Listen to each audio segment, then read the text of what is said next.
Hi everyone, my name is Vang, and my topic for my presentation is issues in profiling.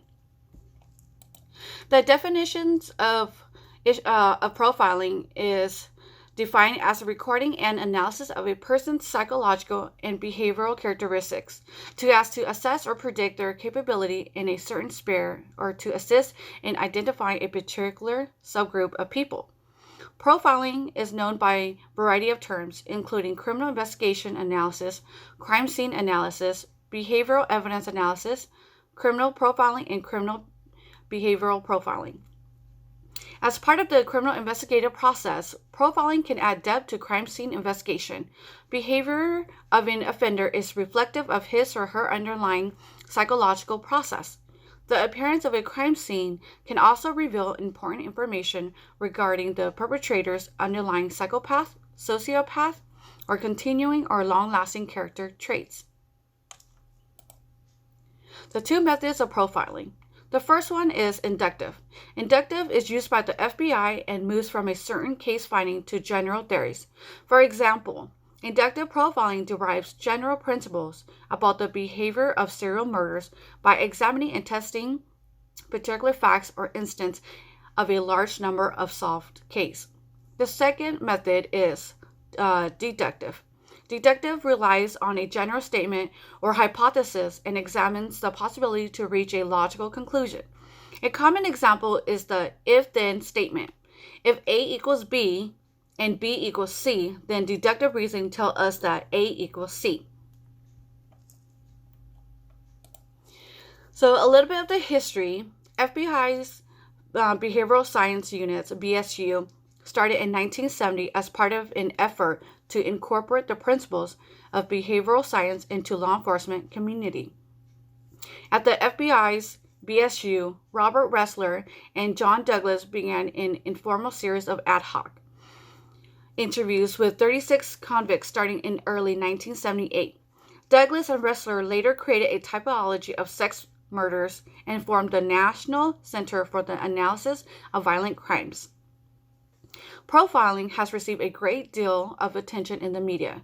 It has been the subject of novels and nonfiction crime books, including a large number written by a former FBI BSU staff members, featured in movies and central topic in numerous TV shows and series.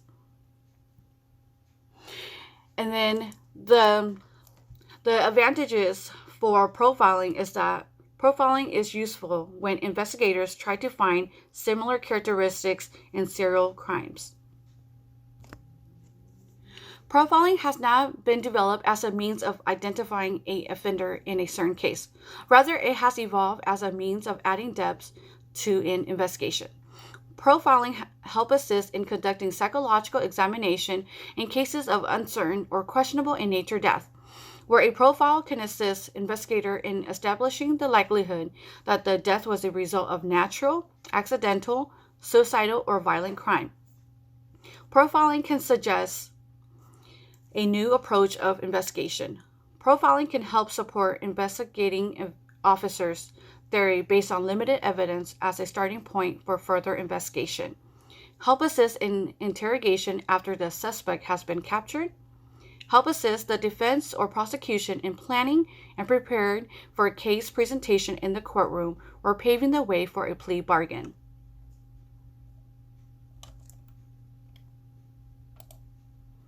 The disadvantage is because there are so many labels and definitions, the field of profiling has suffered a lack of credibility in the legal and often the public. Profiling has no consistent standards or common grounds, causing a number of ethical issues with the entire concept of profiling. Investigators making decisions based on personal feelings. Another disadvantage of profiling is that people may match certain characteristics that the profiler is looking for, but may not be the criminal that they are looking for. There is no education or training requirement lead profilers to be irresponsible or unprofessional. Who uses profiling? Profiling is currently practiced by a large number of professionals in a variety of occupations like law enforcement, local detectives in professions in education, healthcare, engineering, and law who are trained to assist in professionals but do not have a professional license. Another is teacher assistants. Like, for example, someone who is not a lawyer but is able to assist lawyers in legal matters. For example, like paralegal.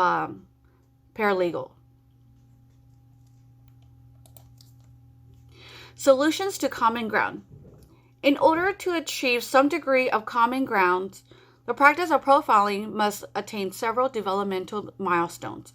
It must have a set of rules, procedures, guidelines, standards of practice, and required a universal or at least a mutual agreed upon vocabulary and a set of ethical guidelines.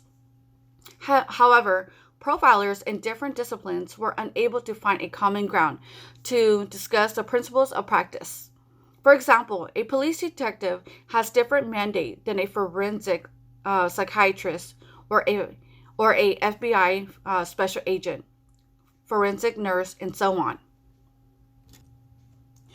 Profilers often decline or prohibit from discussing the details of the cases in public due to issues of privacy.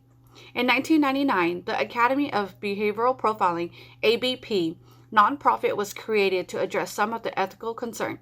Its mission statement describes commitment to raising the professional bar for profilers by promoting the concepts of peer review, education and training, and professionals' standards for evidence-based criminal profiling. And here we are going to watch a short video clip of racial profiling. The president said interactions between police officers and the African American community can sometimes be fraught with misunderstanding. Because of our history, he said, African Americans are sensitive to these issues. Here's Pierre Thomas. Survive the encounter, get justice later. In some black homes, that's the advice when dealing with police, even in 2009. Be polite in front of the police. Your life may depend on it. Paul Butler, a Harvard-trained former federal prosecutor, recalls being arrested in front of his home after a dispute with a neighbor over a parking space. No questions asked. When the police came out, they saw a black man, and as soon as they saw me, it's like they wanted to arrest. They didn't even want to listen to what I had to say. Though there's been progress in race relations, encounters between blacks and police officers remain complicated. Well, the first thing that goes through a black person's mind is that they suspect that they were racially profiled. That's just the reality of the situation. Why? There's history, especially the painful memories of the civil rights movement. And today's reality. Black males are incarcerated at roughly 7 times the rate of their white counterparts. 76% of blacks in a recent ABC News poll said African Americans do not receive equal treatment from police as whites do. Scott Newman, a hotel manager, described being pulled over by police. Pulled over for no reason whatsoever, not speeding, and they just unpacked my entire car for no reason at all, looking for drugs or something, but found nothing. Victoria Bostic's father was a cop. She recalled growing up in New Jersey. The officers were very vigilant about, African Americans, people of color in general. I mean, you saw it all the time. I mean, they were always being pulled over. So I cautioned my daughter. The instructions are quite specific. Do not get sarcastic. Do not be, over the top. Be respectful, and just keep it under the radar. The fear for some blacks is that real. Pierre Thomas, ABC News, Washington. So what are your thoughts about the video? What's your opinion on this video? Do you agree with the statistics given in the video? I agreed with the video that when encounter with any law enforcement, remain calm and be respectful. Listen to what the officer has to say, and then after the officer is done, just move along. The reason is because you don't want to escalate any more than what it has been, because it may just be a minor citation or just a minor issue that the officer is stopping you. So if you were to escalate the situation, that could lead you to getting a fine, a ticket, or being arrested and going to jail. So here are the discussion questions. The first one is, doesn't it sometimes make sense to use race in order to increase security? Number 2, is criminal profiling reliable and why? Number 3, what are the types of crimes for which profiling seems to work best? 4, what type of policy would you implement to help decrease ethical issues in profiling? And 5, can criminal profiling be used in court? Here are the discussion questions. The first one is, doesn't it sometimes make sense to use race in order to increase security? Time and again, history has proven that race-based policy do not make us safer. In fact, not only do such practice waste limited resources, they make us less safe. Number 2, is criminal profiling reliable and why? So my answer is no. However, it works well enough that entire nation and billion-dollar corporation use it. Recognize that profiling does not catch killers or terrorists by itself.